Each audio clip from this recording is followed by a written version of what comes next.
Hello, everybody, and welcome in to the Bitcoin Made Simple podcast. I'm your host, Corey Tusick. And talk about what's more valuable than Bitcoin. Uh, and some of you might know why I'm going to talk about this. But for those of you that don't, stay tuned. And I promise this isn't a, you know, bait. This isn't a, clickbait or whatever title. Um, it's the truth. It is more valuable than Bitcoin.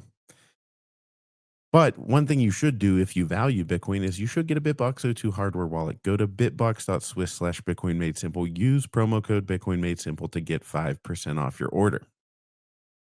Um, I would strongly recommend that you do that. I would strongly recommend that you get a Bitbox, and I would strongly recommend that you also go to barefootmining.com. Shout out to Barefoot Mining. They're looking for like-minded investors and energy providers to help decentralize and secure the Bitcoin network through mining, especially off grid mining. So, if you want to be an investor, if you want to provide energy, if you want to get into mining, go to barefootmining.com, follow them at Barefoot Mining on X, and reach out to them there. Or you can reach out to me and I'll put you in touch. Okay, so what's more valuable than Bitcoin? Oh, nothing's more valuable than Bitcoin. So, I've been dealing with something. I'm not going to get into the details. Um, but let's just say, my son, a son of mine, is dealing with some health things, and it has scared the living crap out of me. Um, I'm happy to say that everything is going. Every step has been the best scenario, so let's keep rolling with that.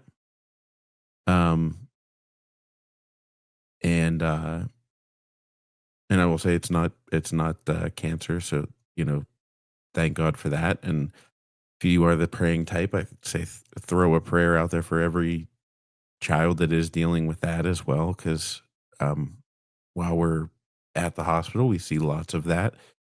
He has a friend who is dealing with that, but it still doesn't mean that his situation isn't serious.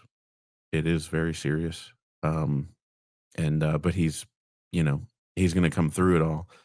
Uh, it's just a rough patch, and um, it's really hard to explain what it does to you as a person and as a parent to go through medical emergencies with your child. Um, to go with through multiples, and man, it really nothing sharpens your focus on what you should be focused on in life. Um, the hardest part is you're trying to focus on things that you need to get done. Um, you the day to day becomes very, very tough when you're in the thick of it. Um, and I've been struggling with that. Um, I'm not my usual efficient self, and I don't know. I don't.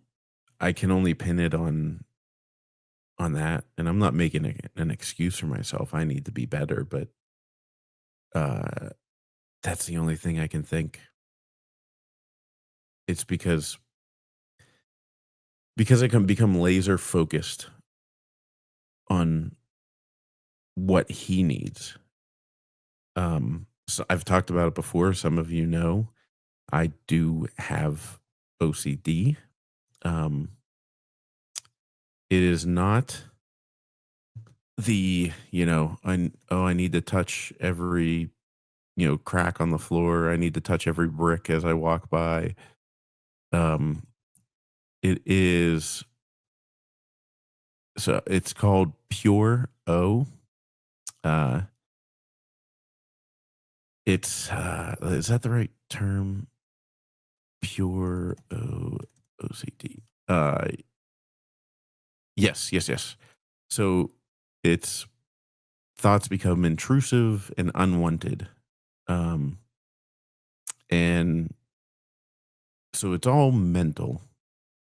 And but then it really, when something's happening to your family, you become like zoom, like right in there. I I mean, I received a compliment from the received a compliment from one of the doctors where he was like, "Where, like, what do you do for a living?" I was like, "Well, that's complicated because I'm an entrepreneur." He was like, "'Cause like the questions and where you're coming from," and like we sat down and like read through a medical paper together, and I'm like and I'm sitting there and I'm like, I'm going, if something is going on with my kid, I will develop a, not really, but a PhD level of understanding of what is going on with them. Like that's how I will hone in. You I'll ask a question, and based on your answer, I'll have 3 more questions. Um, Thankfully, the doctors are great and they all appreciate it, but, like, they definitely know at this point now, is I sit there and I go, they come in, they're like, "All right, here he's gonna have, you know, at least 15 questions." Um, and they're not, like, pre-listed, like, all laid out. It's just I have a couple that I wanna get to, but it's like every question, like I said, brings up 3 more, and I just wanna be thorough. I wanna get through it all. Um, the amount of medical papers I've read, uh really, I mean, over the last 6 months, but, like, especially in the last month or so has been just like,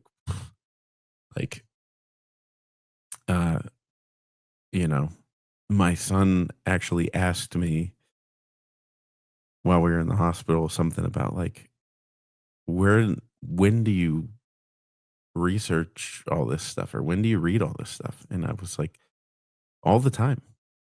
It's like, "Whenever you kids are having trouble falling asleep, you probably see me on my phone, think I'm, like, playing a game or something."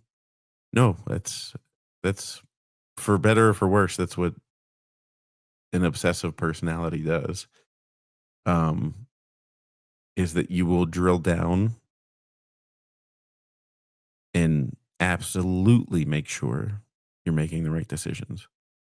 Um, and that's not to say that other people are making wrong decisions by not doing the same, because some people, and I understand this from dealing with mental, you know, the difficulties with mental health sometimes, is it's overwhelming. It's so overwhelming. Um, and it can just derail you like you can't believe. Um, it can consume you. I mean, I actually, when this all first came up, I literally had to take a week where I couldn't even, for a week I was trying to start the research, and it's just like, whew, like that's way too much. Way, way, way, way too much. Um, but like, it's just in my personality to kind of push through that. Um,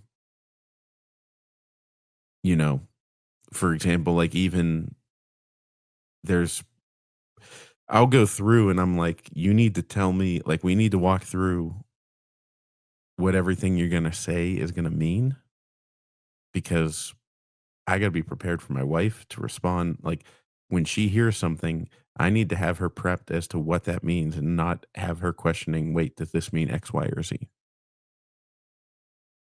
So anyways, that just, like, man, it zaps me. Like, I don't even know if you might be able to honestly probably tell from podcasts of just, like, I'm exhausted.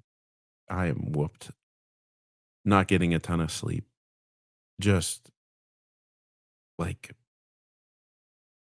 yeah, it's just it's a lot, and I do it every time. I mean, I don't have a bottom. I'm not gonna run out of energy for my kids, for my wife, for my family, for my friends. Like, you know, just those people in your life you'll do anything for. Um, but man, it really, really kills it makes it hard to be an entrepreneur. You know, there's businesses like you work at a big Fortune 100 company, they probably have Family Medical Leave Act where you can leave for a specific amount of time and get paid, uh, all that kind of stuff. And it's like, well, welcome to being an entrepreneur. Like there is no, you know, you it's just it comes down to you got to make hay. Like you've got to find a way. I mean, I was last night like came home from the hospital and I was on the computer until 1:30 in the morning just trying to crank some stuff out that needed done. Some stuff with the books and, you know, just overview of everything. And did I want to be on the computer and working? No. Um, I have the energy for it? No, not really. But that's also probably why I'm so worn down right now. Um, that inner, like we have an inner strength that I don't think most of us realize we have. Um, because there's so many times through life where it's like, oh, I don't have the strength for this. And then somehow you do. Somehow you pull through and get a Bitbox O2 hardware wallet. Um, and that's one of those times and so going through, you know, multiple medical emergencies with my child, nothing will snap you into focus more than that of what's valuable, what's important. Sure, Bitcoin is super valuable. Bitcoin is the answer to solving financial issues, but it is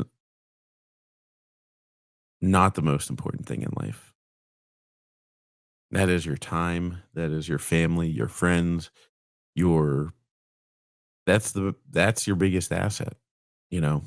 That's why Bitcoin is so valuable because if you save in it, it will buy you time down the road.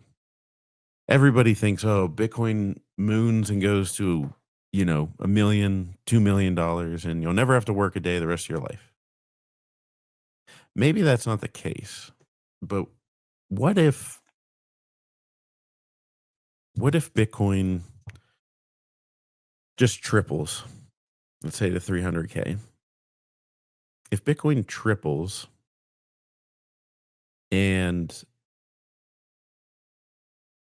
we go to 300K and you've saved up enough, maybe it's bought you some of your time back. Maybe you don't need to work full time. If you can, you know, lower your monthly overhead and say half of your monthly overhead is covered by working and half of it's covered by your Bitcoin stack. Will the Bitcoin stack last forever? Maybe it won't. Maybe it'll last. Maybe it'll help you buy time back for 10 years. And maybe the next 10 years are the 10 years where it's worth doing that. It's a personal decision. Um, so yeah, everybody's like, "Oh, don't ever sell your Bitcoin and by me all means, don't sell it to buy something else." But if Bitcoin's buying you time, you're in good shape. You're doing just fine. Um, you're really not going to be hurting if you're using Bitcoin to buy your time. And if that's time with, you know, family, whether you have dogs, whether you have, you know, friends that you consider family, whatever it is, things you enjoy doing, if Bitcoin allows you to spend less time in the rat race, even just 10% less time in the rat race, then I think you'll be getting one of the most proper uses of Bitcoin and its value. So you should do that and get a BitBox O2 hardware wallet, and I will talk to you later.